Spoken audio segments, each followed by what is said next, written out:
it's like, bro, you can't. It's like when you have guests coming to your house, and then only on that day is when you now start cleaning everything. So and then true. on that day is when you, and then on that day is when you use those glasses that you've never used. The special ones that you pull out of the cabinet, you know what I mean? smell like antique ware. Yeah.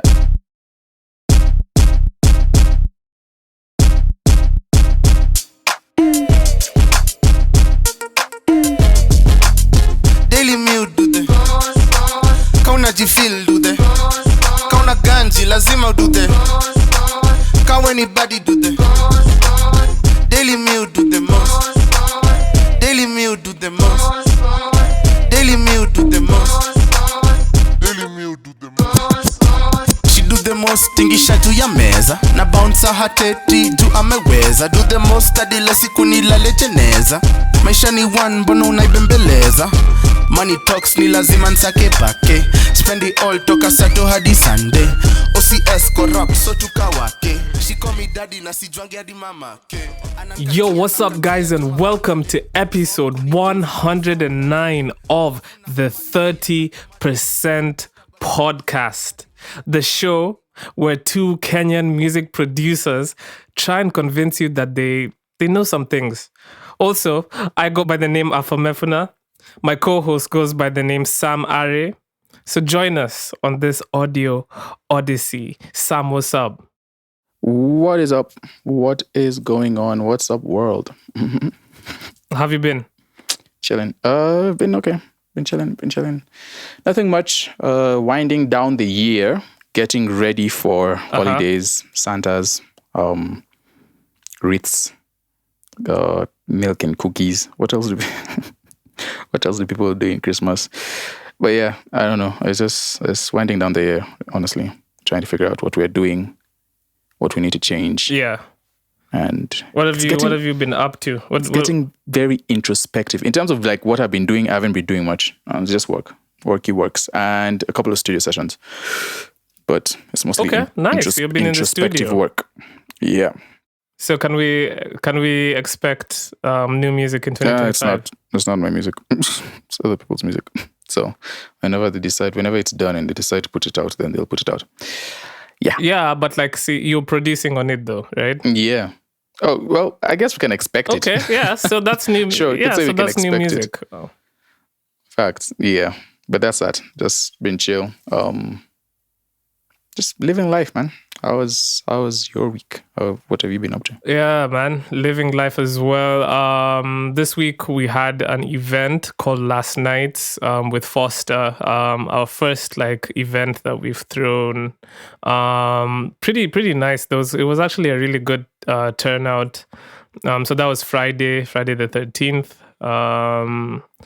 So super proud of Sxddar for like, you know, just having the initiative to pull that off. And then the next day I went for a screening. A friend of mine called Sedona was releasing a music video. And yeah, she had a screening somewhere here in Brooklyn. And yeah, it was pretty cool. Got to meet a lot of cool people, some really dope producers, as well as like some really dope artists and videographers. So really did some heavy networking while I was there. So shout out to Sedona for inviting me to that. That was really, really cool of her. And yeah, man, got me thinking about rollouts, bro. Like trying to also up my game when it comes to rollouts. Yeah, Sam, put us on. What's been happening in the news? So in the news, last week we had reported on the disaster that was the performance. Well, it wasn't really his performance because he didn't perform, but then a Diamond Platnumz was still to perform at the Furaha Fest. The disaster that was the Furaha Fest, that's what I mean. And Willie Paul fighting for his rights. So Diamond came out with a statement explaining why he did not perform, because I guess people were looking for, the answers. So, So I guess according to him, Well, he narrates it a bit, and I'll just read a little bit of his narration. He decided to stay in the car as he watched the commotion unfold. The commotion is now the Willie Paul and fighting to get on stage and all that whole business, right? His manager called the promoter, asked him to get his house in order, the house being Furaha Fest. He said the situation was putting him in danger. And then the promoter asked for time. Of course, then it wasn't solved within the short time that he was asked for.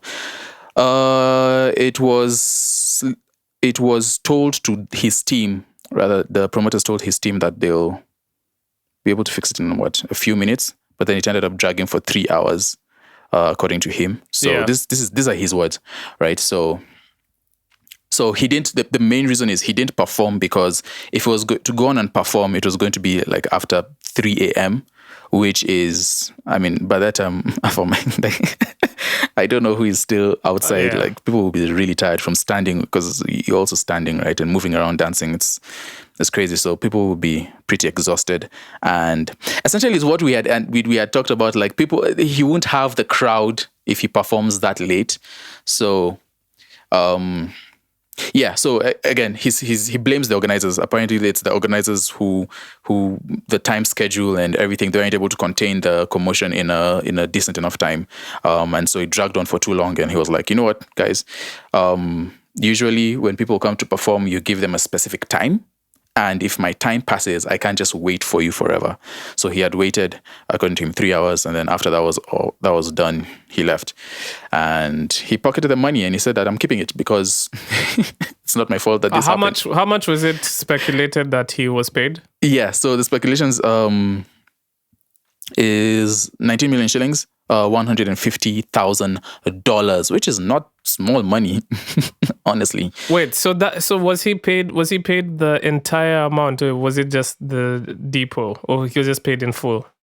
Well, in terms of reporting now, I'm not 100% sure, but in terms of reporting, it looks like he was paid in full for the performance. That's very interesting to see. That's how business is conducted on that level. But I guess a lot of artists would want to just be paid in full. No, sorry, go ahead. No, I was just to continue that. Like I'm wondering, is that a smart move by the organizers, or maybe it was part of his demands? Oh, because the organizers came in. Sorry, Probably. The organizers came in after that and said that his demands were a little bit unreasonable. Diamond and his team were giving unreasonable demands in that statement that they had written. So, what do you think? Okay, so if you, first off, what do you think about? Do you think shows should always pay upfront? Do you think like that's a thing, or does it just depend on the artist and what they want? It depends on the artist and what they want. I mean, if you're trying to get a big artist and one of their demands is to be paid in full, sometimes you just have to weigh that situation and be like, what's the value I'm gonna get here? I mean, if you have a big artist like Rema and that's one of their demands, you already know the type of crowds Rema pulls, so you might be more lenient and be like, it's Rema, this is we know we're gonna make like a ton of money. A lot of people are gonna like purchase like the tickets, VIPs, and there'll be people and they'll spend in the, the vendor or whatever. So like, I think it depends. Yeah. I don't think there's like a specific formula to it. So I think the way they calculated it was like, this was a worthy, what do they call it? Opportunity cost or whatever in business. So yeah. I mean, yeah. And doing it that way is obviously a risk. Because now when something like this happens, because now they lost. Yeah, definitely lost. And I don't see if they have any grounds in like going against him and trying to get their money back. Because I mean, he's gonna blame them for their organization. So I saw Willie Paul making a statement saying that his problem was not with the organizers, though. Oh, really? Which I guess, I guess Willie Paul is kind of. I mean, he also has to protect his interests because, I mean, he's going to have to work with organizers in the future, Yeah. But if this whole thing is his situation, I mean, if this whole thing was... So if he's not blaming the organizers, then who is he blaming? And therefore, like, I feel like the organizers are going to look at this as, a huge loss for them, and might be, well, will they view this as a huge loss? I mean, even if Diamond didn't perform, they still kind of made the same amount of sales and all that type of stuff that they would have either way. So I don't know if it's a huge loss in that sense, but Willie Paul is lucky, because if he made it so that these guys like actually lost out on a lot of money, I think he would be in a tricky position moving forward. Yeah, that would be good for him. I guess. And just to wrap it up, I guess the only loss Furaha Fest might face is the ongoing. Just now, like, all right, you guys aren't able to organize a proper show, and so I don't know whether that will impact their future numbers. Maybe not. It definitely brought some attention to them. So.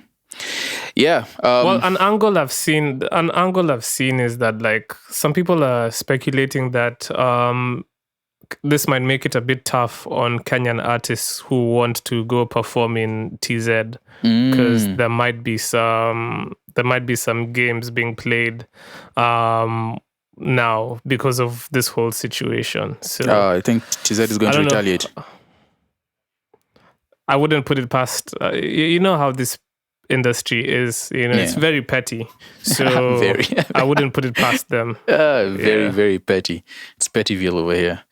But that would be unfortunate if that happened. It would be. Kenyans are already we're doing as much as we can, trying to get shows outside and get our name in the international space. So if as international as Tanzania gets. But yeah. What? Okay. Yeah. No, I don't know.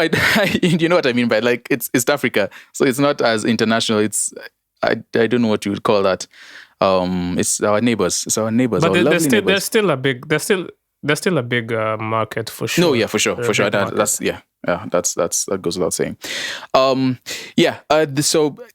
Continuing with, I guess, in line of Kenyans trying to get their name out, it was in the news recently, and honestly, everyone was in an uproar. When I saw it, I didn't believe it. I thought it was trolling. And what I'm talking about is, so recently in the news, there was the president of the country received some backlash because he invested is what they're using. He invested 500 million shillings to bid to host the African Grammys. And yeah, people were not having it. And that's the memes came, the accusations, it was ridiculous. And there was actually a lot of anger with it. So essentially what this is I don't know, and I guess Afam, you can correct me. Because I don't know about an African Grammys, but maybe it's like a show or maybe the general Grammys is not breaking off, but then there's going to be like an African awards specifically for Africa. And of course now countries bid for that. So if that's what that is, this is what the bid was about. Just to go through it and then I'll toss it to you. So the bid is to host the awards, and to do that they're trying to bolster, they're trying to increase, make the creative economy, foster a better creative economy in Kenya. We know that the current creative economy, it's not beneficial to creatives, all the way from music to film, to other forms of art, but specifically music and film.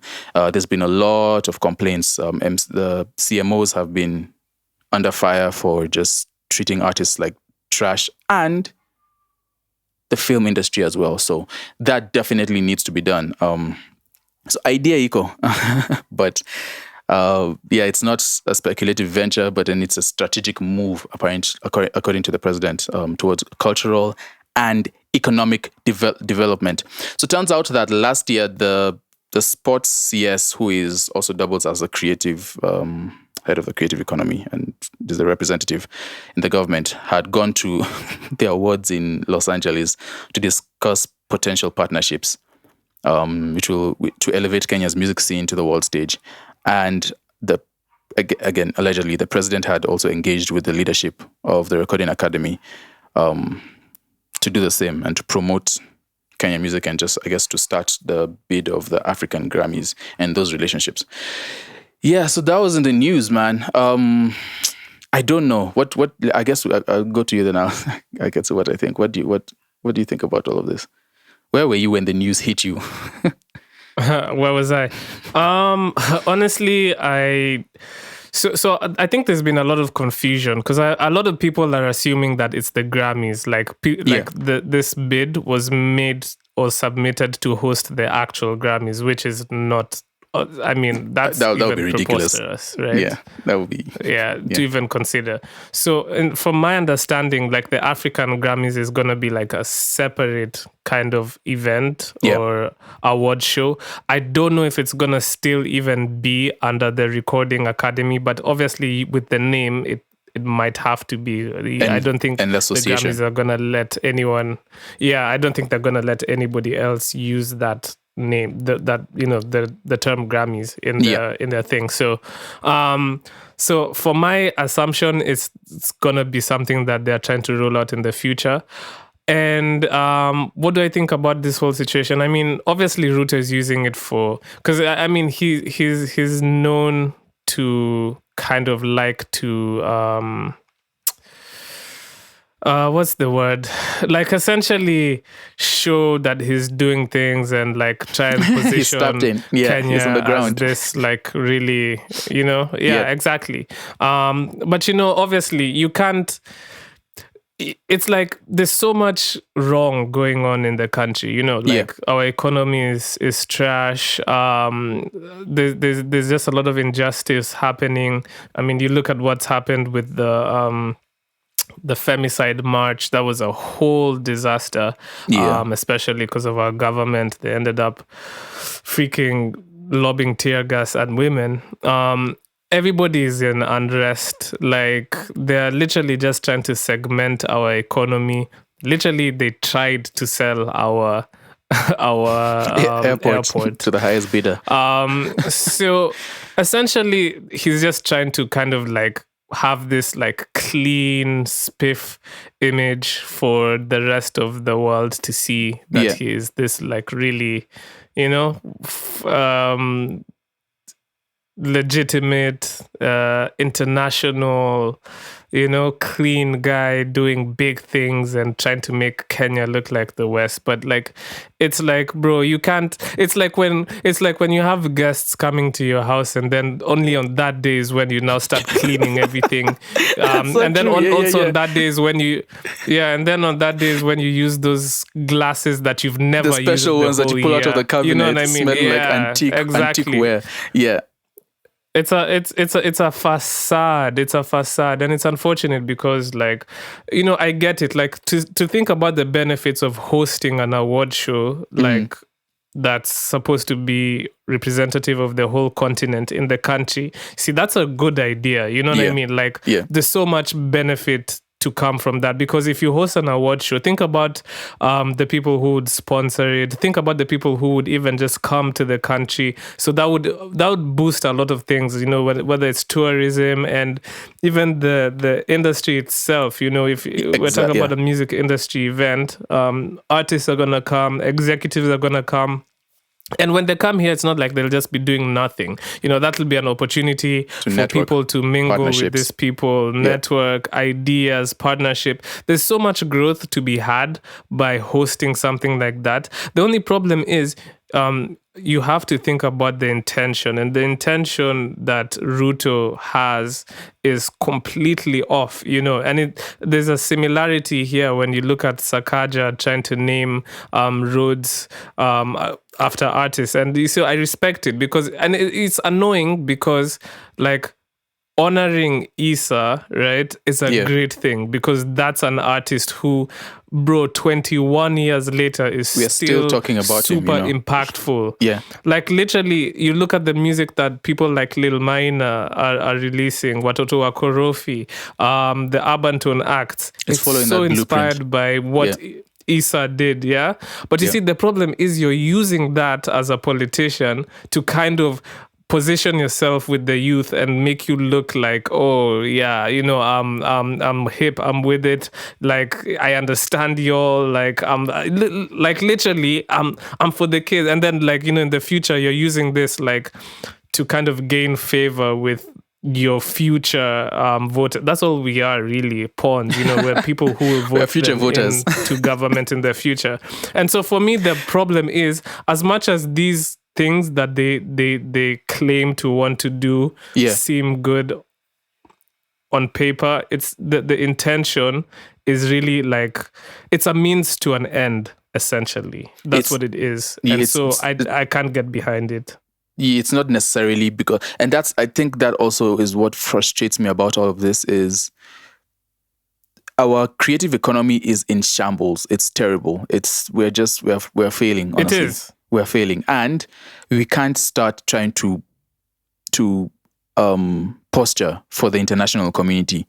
When let's That's say we exactly what it is. Sorry to interrupt, but I just wanted to say, like, posturing. That's the word. Yeah, you hit it on the. It's just head. Posturing, and what is going to happen is those artists are going to come in and they're going to be so excited. For example, let's say we win a bid to host the Grammys, and the Grammys, the African Grammys, they happen, right? Whatever the awards are, they happen here, and then we get all the positives that you mentioned from it. And those artists come in here, and then they ask around. And they realize that this is not necessarily a place that the systems allow for like proper investment in terms of the creative economy. All of this will be will be back to zero. Like it will be just, unfortunately, it's politics and it's. Yeah, it's politics. Yeah, I don't know. It's silly though. It's very silly. I think this is wrong timing. In terms of the idea, yeah, it's fine. It's a great idea, but probably isn't for now. Like I think there's so many things ahead of. Even if we're not even the country, like if we focus on the creative economy, there's just so many things ahead in terms of the docket to get to before you start looking to host their Grammy Awards. Maybe they're seeing something we're not seeing, but then again, Kenya is for the people, so. Yeah, right man. Idea, wrong messengers completely. Wrong messengers and terribly wrong time. Yeah. Yeah, it's just a means to an end, and I can't get behind. Bro, you're paying 500 million to host these things, and bro, like, first of all, we don't even know the state of our CMO situation. You know, they're still fighting over who's gonna collect the royalties. In the meantime, I don't even know if people are being paid. It's just a mess. You know what I mean? Like, I mean, why don't you dedicate that money to solving this whole situation, figuring out who's gonna even collect royalties in the first place? I don't know.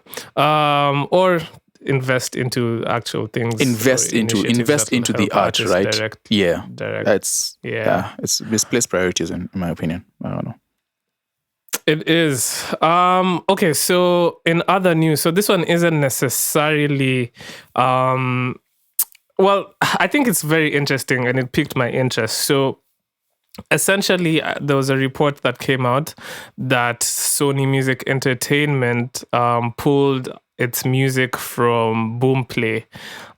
So initially, the tabloids kind of went with like, oh, Davido and Wizkid's music is out of Boomplay, and so they kind of they wanted to make the narrative felt like it's Davido and Wizkid are the ones who, but no, I think the main situation here is that Boomplay hasn't been paying royalties as agreed between the two parties, and therefore SME, which is Sony Music Entertainment, the Orchard and AWOL, which are distribution companies under Sony Music, like all their catalog has been pulled from Boomplay, which must be a huge hit, considering, you know, like all the catalog Sony has. I mean, Sony is a big three. I would say it's the second largest of the labels of the labels. You know, the big three labels. And you know that also includes all the various like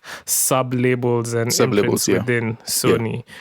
And so, yeah, man, apparently, Boomplay's CEO, I believe, kind of like joined Warner Music, earlier this year. and it looks like things have not been going well, and they've been laying off of a lot of people. Well, the music industry in general has been. I have noticed, I haven't talked about this publicly on the podcast, but like I have noticed a few people that I know who work at Boomplay have been leaving, like very methodically within the past year. And I wondered to myself, like, what's happening? Because whenever people start leaving things, you have to start questioning. And I don't know, it's not looking good for Boomplay right now.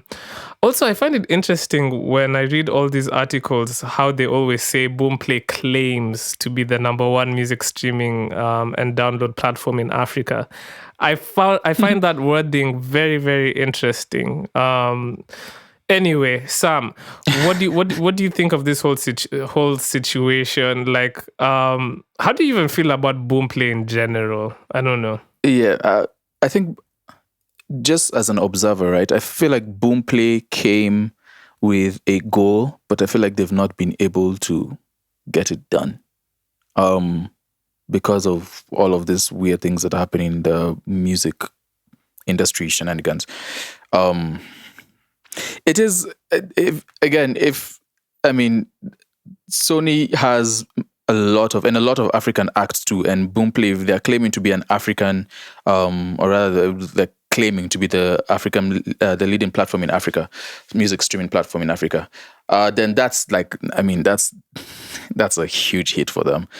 So it's we don't know what's going on with internally, but once CEOs start leaving, and there's so many layoffs and all the different rumors and things that we hear that's going on there, it's just it doesn't. I don't have anything else, but just doesn't look good for them. We're just waiting to see what happens to the company. Do you know where it's headquartered? I'm not sure where the headquarters It's from China. It's owned by Transnet. Wow. So here's the thing. So the CEO is called Phil Choi, and he stepped down after 6 years to join Warner. So I have a few theories here. Like, so essentially, there's a huge battle happening in the world right now, and it's between well, I don't think good and evil are well defined in war anymore. Yeah, but anyway, probably not. It's between different ideologies, the Western ideology and I guess the rest of the world. You know what I mean? And I feel like China is a big, China and all those guys who formed, what do they call it, BRICS and all that. They have an agenda. They have an agenda to kind of overturn like the prevailing powers that be. You know what I mean? And this is one of them. Well, we've observed them coming into the country, building our roads, building our railways, and they haven't just done that for Kenya. They've done that in multiple African countries.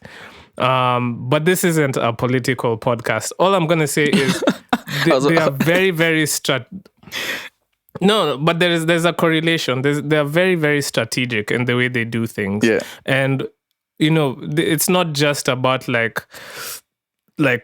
I think it's more than just this. You think it's more than just the companies. It goes deeper than that. So it's more than just it's more than just the belts and roads. Like they're trying to like really like also impose their ideology. And one way they're trying to do it is in the music industry and with companies like Boomplay and all that. Also, the only problem is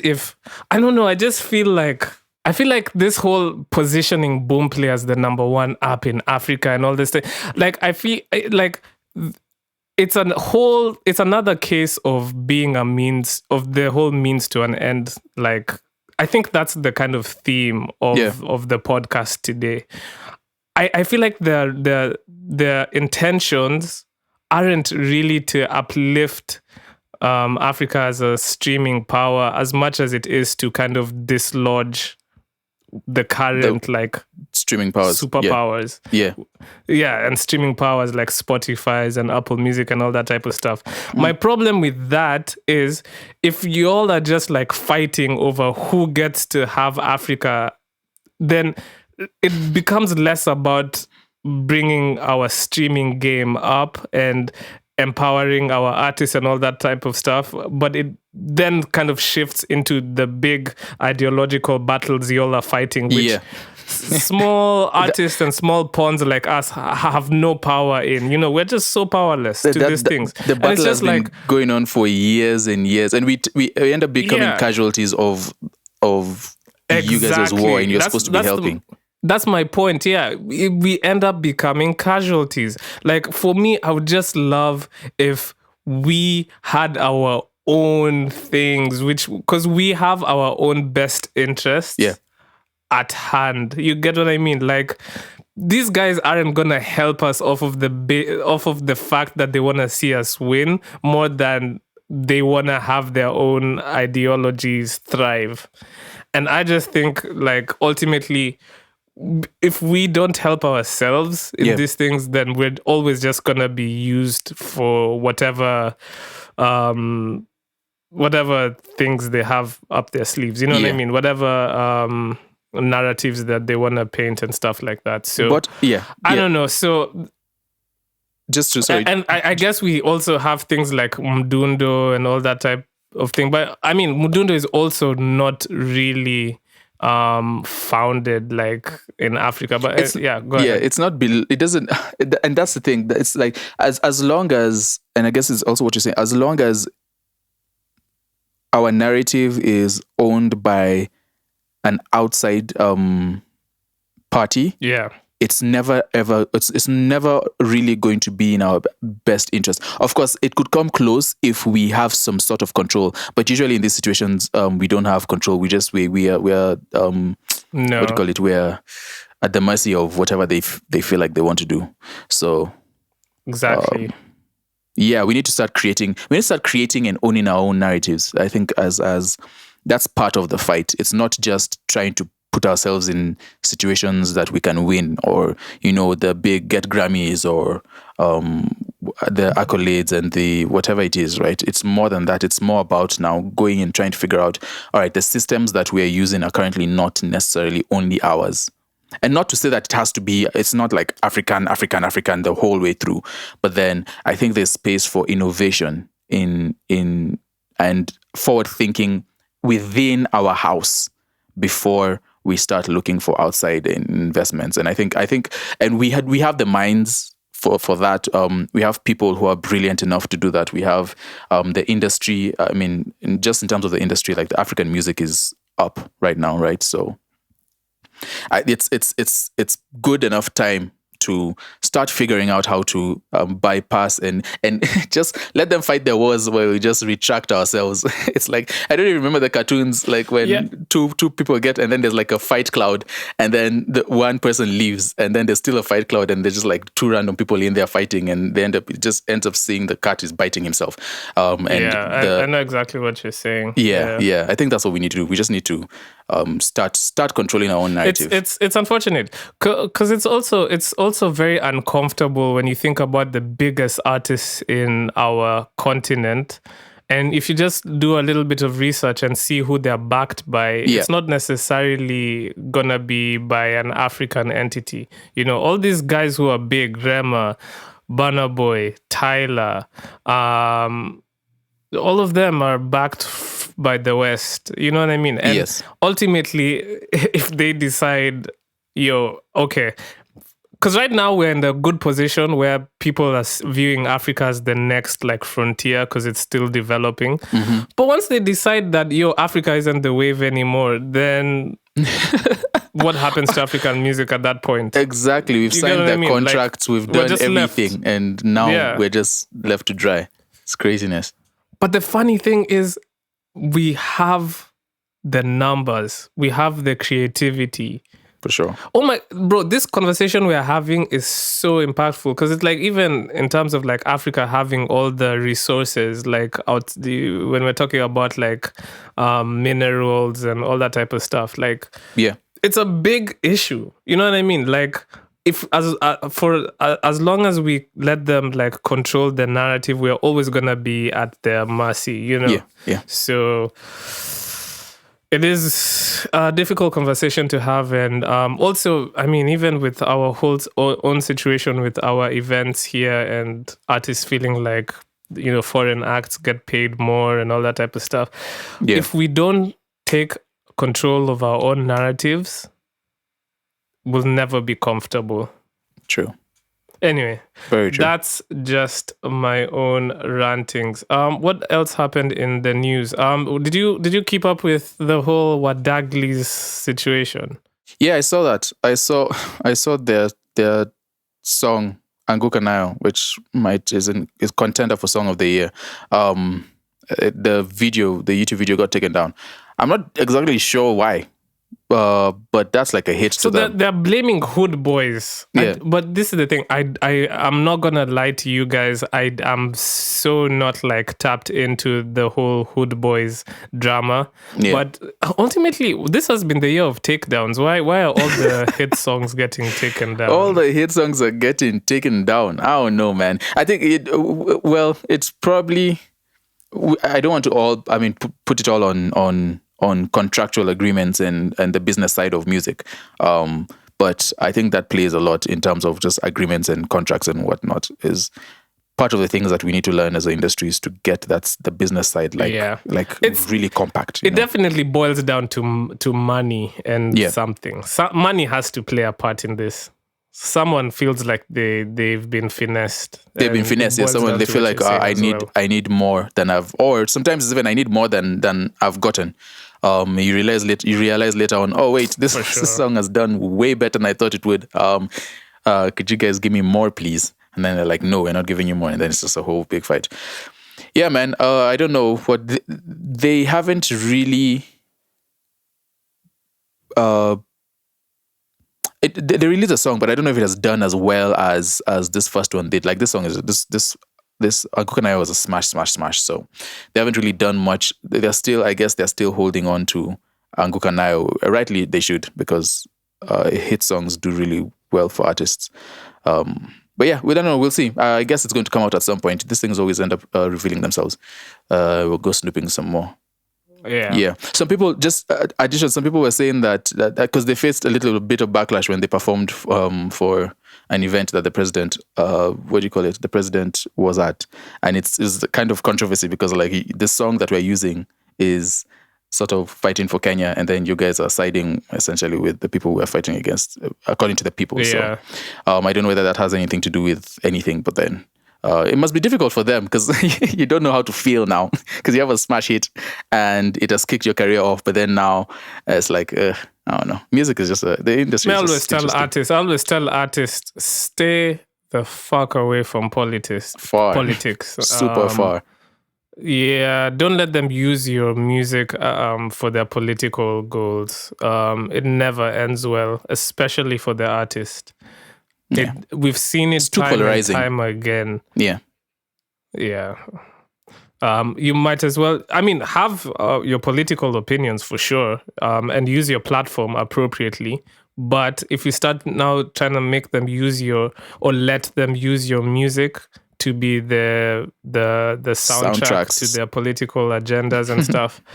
Yeah. The person who will end up getting hurt is you guys, and 10 years from now we'll be like, oh, remember Wadagliz? What happened to those guys? I don't know. And Anguka Nayo, yeah. Oh no. Speaking of, we talked about Sony. Did you pay attention to the Chris Brown he's a Sony artist. Did you pay attention to the Chris Brown performance in South Africa? I did not. The only thing that I know about Chris Brown in South Africa is that he is really high on their most listened to artists list. Yeah, and 11 did really well. But apart from that, I don't know what I was I was surprised that Chris Brown still has all this support because, I remember there was an article that came out of people in South Africa being upset. Yeah. Obviously, Chris Brown's history. It's a touchy subject, so we don't want to, have to talk about it. But we know about his history and everything. And I was like, okay, let's see. But bro, people turned out in droves. Apparently, the first night had like 90,000 people in attendance. That's a whole stadium. And whole stadium, and they did 2 nights. So just imagine that. And I watched a bunch of videos. I saw how it looked, and a lot of Kenyans online, especially on Twitter, were like, now it happens all the time. People always start to draw comparisons.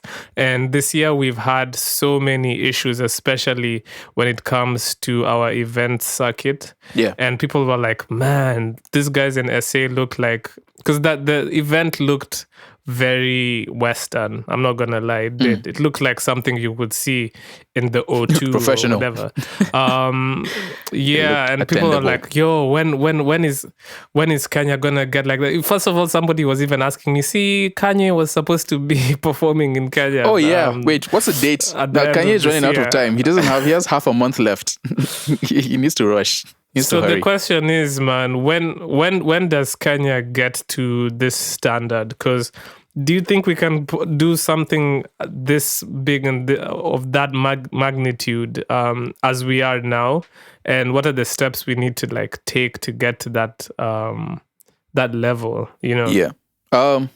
I think what immediately comes to my mind is, again, going back to the control of your narratives. I think artists should stop stop being at the mercy of like promoters and the people who make the show. And artists should start making their own shows. And then from then on, I think we will be able to see, that we have the creative mind to actually do that. And then maybe perhaps we can get like serious people to run a good show like what we're seeing around the world.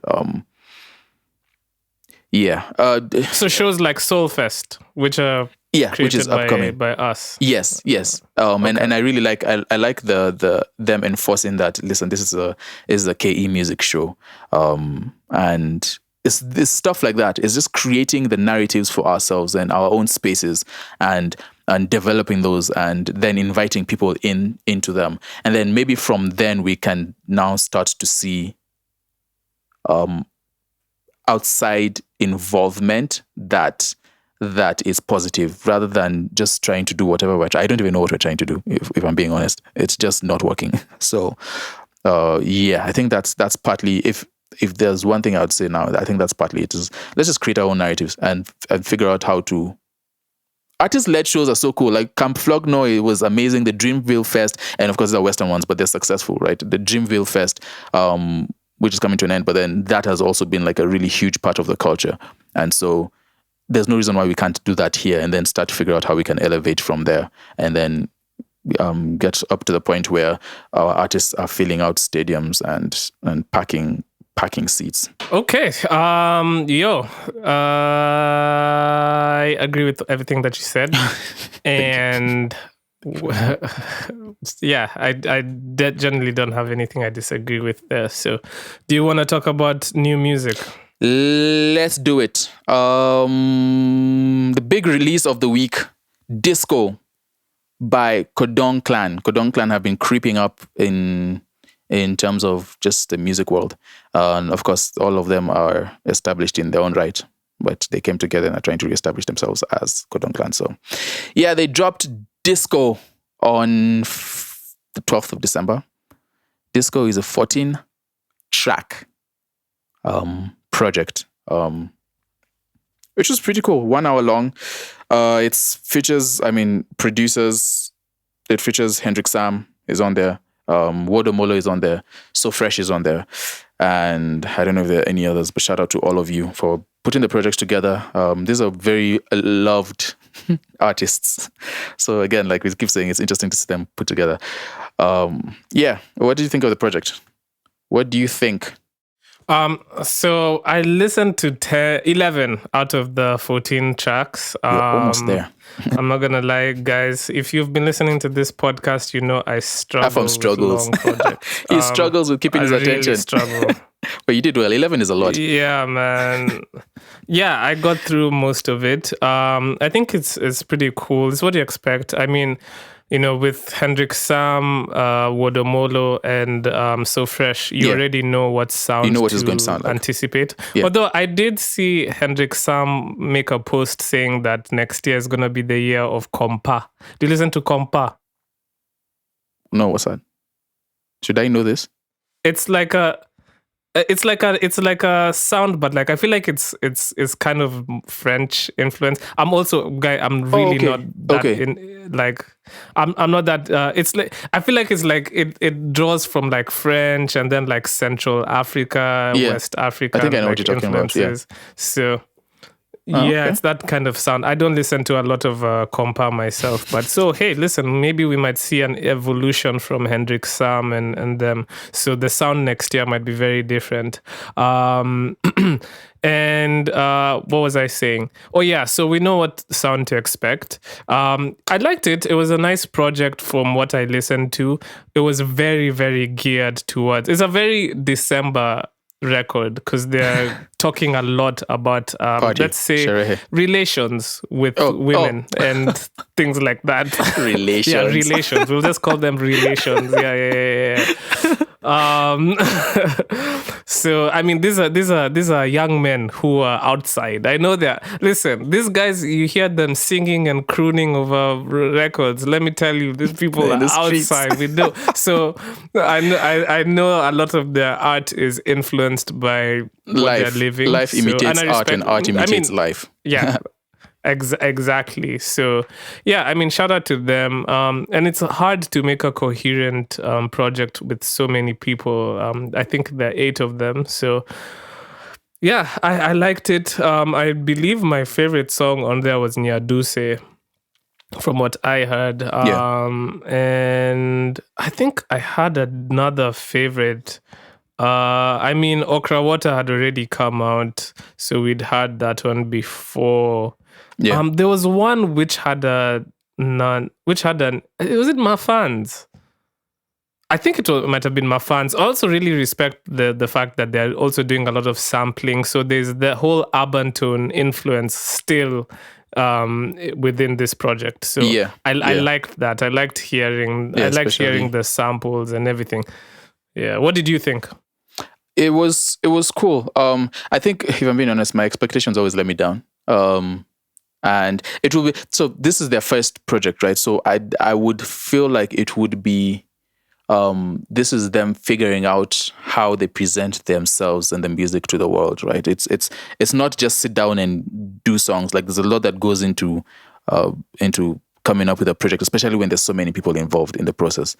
And so it was interesting. It's interesting seeing them, bring, like I'd said, I'm interested to see what they offer, and this is what they've offered. So, I will need to go back to it and maybe see what I really enjoyed from the project. Some of the songs were cool. Some of the songwriting was cool. I think there's some strong points, some weak points. I need to go back and really figure that out. But then, it's interesting, man. I don't think we've ever seen anything like this, at least in the modern music times. So it's cool. Looking to see how the project evolves and kind of what the radio picks up. That's a fun thing I do these days, is to see what the radio picks up from whatever the releases are. So I know Nyadus is going to do well, because it's also, I guess it's also a song. It must be so comforting to know that the radio will always the radio will definitely pick up something from there. They're guaranteed a radio spot almost. It's just because of their story, I think. So, even just their story is a story for but that was Disko. The other thing, oh, sorry, go ahead. No. That was Disko. That was Disko.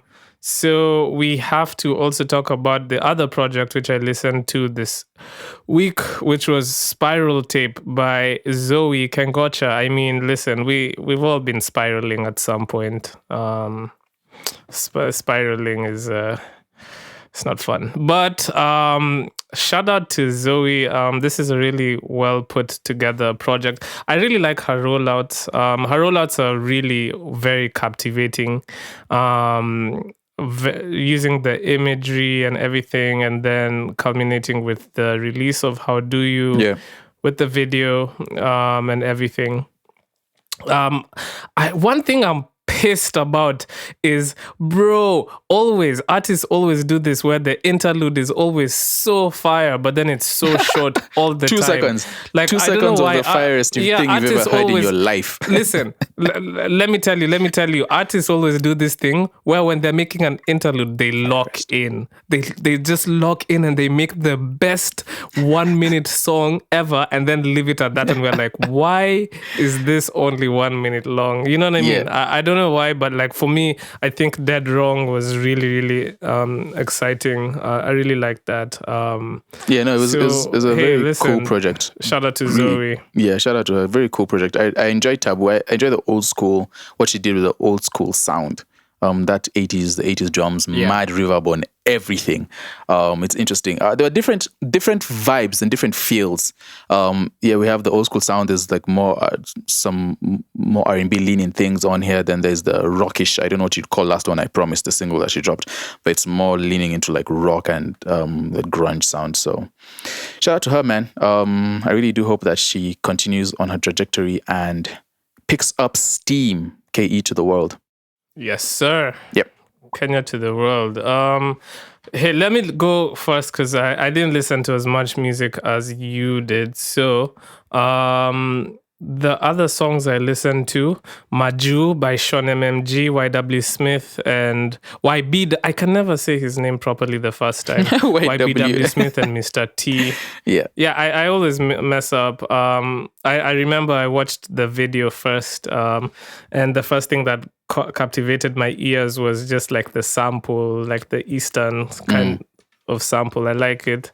So shout out to them. Mandy released a song, Do You Copy?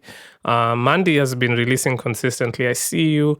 Let me see. I also listened to Mdogo by Jivu. Really liked the duets there. I think the voices really, really complemented each other. Speaking of duets, this is outside of Kenyan music. Did you listen to the KSI song? I know this is very random. Which KSI song? The one that was getting killed online a few months ago. No, not that one. It's called Dirty. And he dropped a new one. No, I haven't. So I haven't essentially, heard that one. Yeah, he releases a song and the girl singing sounds so close to Billie Eilish. And so the whole marketing angle that they've had is like, so KSI just makes like a tweet, is like, my new song Dirty is out. You all know who the feature is, but I can't say her name. That's brilliant. So everyone is that's like, actually what? pretty brilliant. It's brilliant. So everyone starts to speculate, is it Billie? Because she sounds so much like Billie Eilish. Yeah. So everyone is listening to the song trying to figure it out. It's not Billie Eilish, it's somebody else. But I thought that's such a brilliant marketing strategy. Like it's such a troll, but like it's so it's like guaranteed plays, guaranteed attention. That's brilliant. And to be honest, the song is genuinely good. The only reason why it popped into my head is because like he's also duetting at some point, and I was talking about Jivu. Anyway, so then there was December by Mutoria, The Babas, and Honsphere. I also listened to that, so shout out to them. The last thing I listened to this week was Tujibambe by Tesla, Iyani, and Spoken Salaton. Not from this week, but just in general, I've been really, really fucking with Toxic Lyrically. I've just been putting myself onto his music, and he's so hard. So I just want to give him a shout out, just like out of the blue. Go ahead. A stray shout out is dope. We all want to catch a stray shout out. That's cool. I'll just run through a couple. Oneness and Nesmburu released Goku, and Songa Songa by Suraj, Tefo Fox, and Fadili. Both Unts tracks for your head tops, and those are really cool. It's Unts season 2 as we cross over the year. So, Boy Black, did you mention Boy Black and Jiru released Through My Teeth? We definitely enjoy Boy Black's music and Jiru's. We've highlighted them both on here, so go check that out. Give them some plays. Who else dropped some music. Fully Focus, Ika Uria Wikagi. This is the popular. I don't know if you know the popular. I don't even know what that song is called. But it's like a huge song on TikTok. I'm sorry. Breaking news.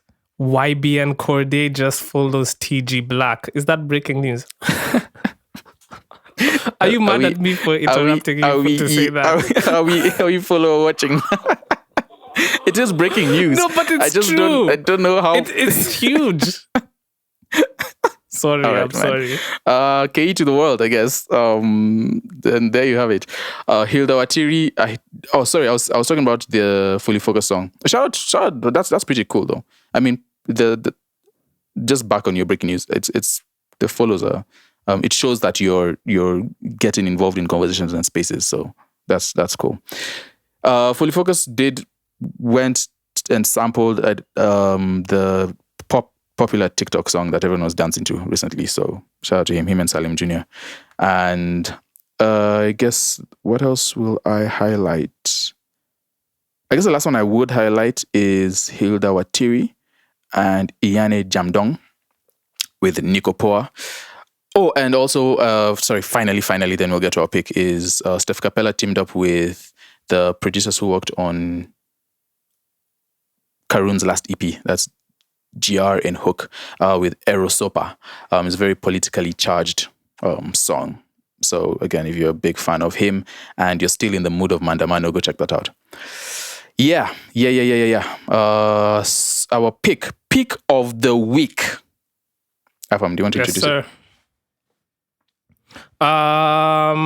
Okay, yeah, I can. So this is from the talented individuals who formulate the group Kodong, Klan. I don't know if I pronounced it well. You said that. You said that so well. Kodong. For me personally, I think I mentioned it. My favorite song on there was Nyaduse. Yeah. And I'd like to play that for the end of the podcast. So y'all are listening to Kodong Klan, Nyaduse.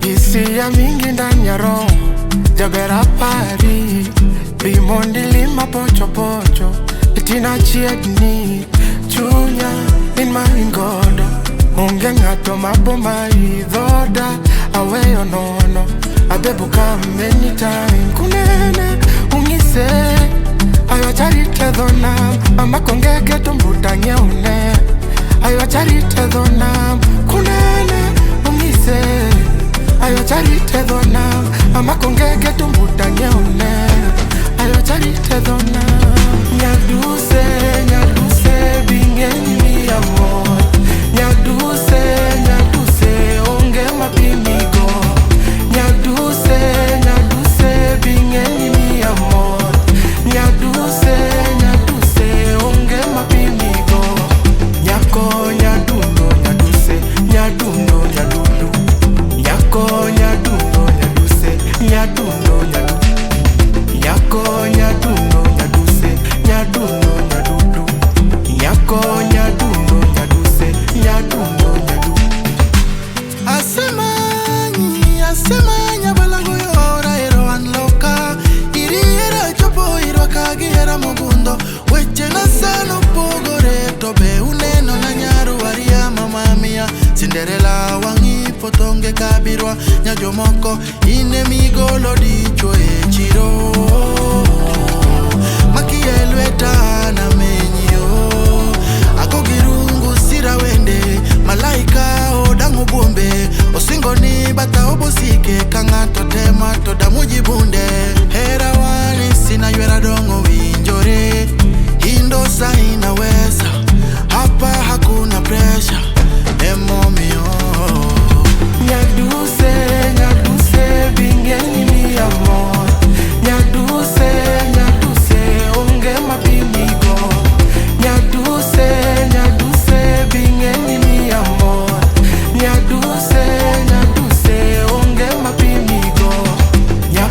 nyaduno nyaduse nyaduno nyadudu yako nyaduno nyaduse nyaduno nyadu yako nyaduno nyaduse nyaduno nyadudu yako nyaduno nyaduse nyaduno nyadu nyaduse medusa kikona na kauka manena nani kuisha nashindwa kutamka malaika ameshuka na utamu shakushuka ukisuta ninanusa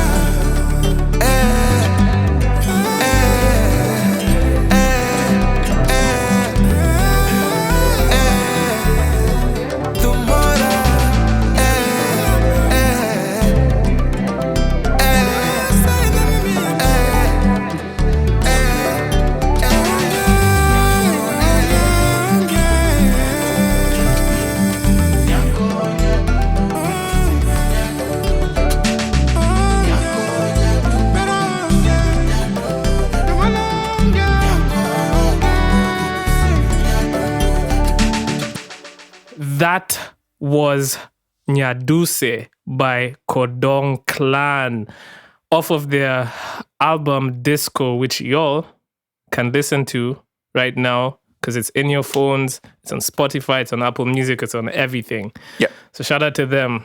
So, Sam, wow. Episode 109. Thank you guys as always for listening to the podcast, fucking with the boys. We always appreciate you.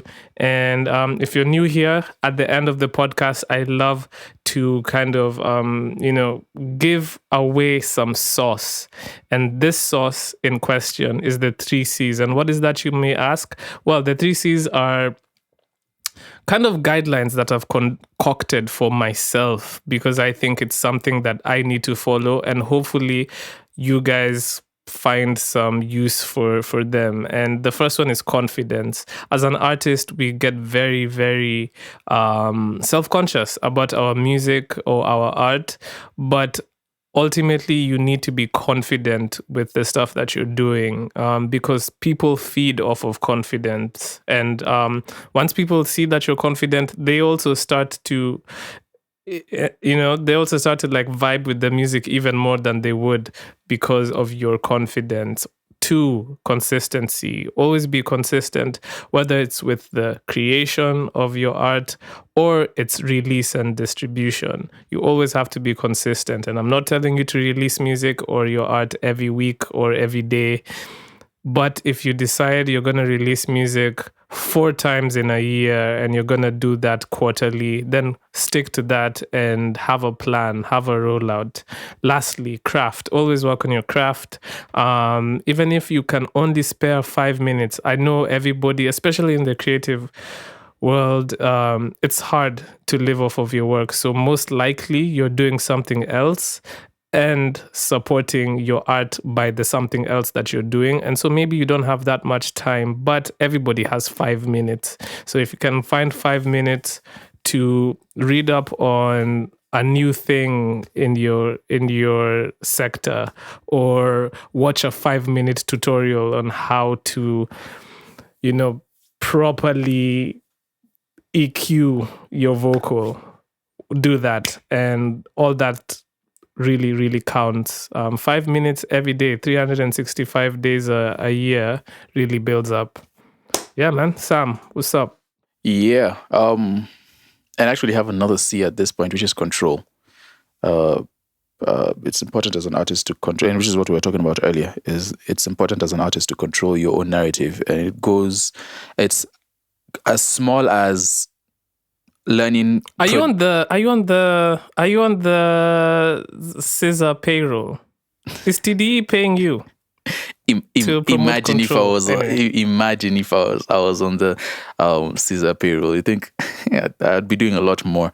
But no, it's control your narratives from things as small as learning how to produce, so that as an artist, so that you can just figure out your sound, not necessarily so you can produce for yourself, but then figure out like your sound and everything, to ensuring that the contracts you write and the labels you sign to, the shows you're called up for, that they're just right and they serve to push your personal narrative and the narrative of whatever industry you're in, because we need to move together, especially in the Kenyan industry, to figure some of these things out. So control your narrative and Agreed. do what you can to make art as important as it is to the masses.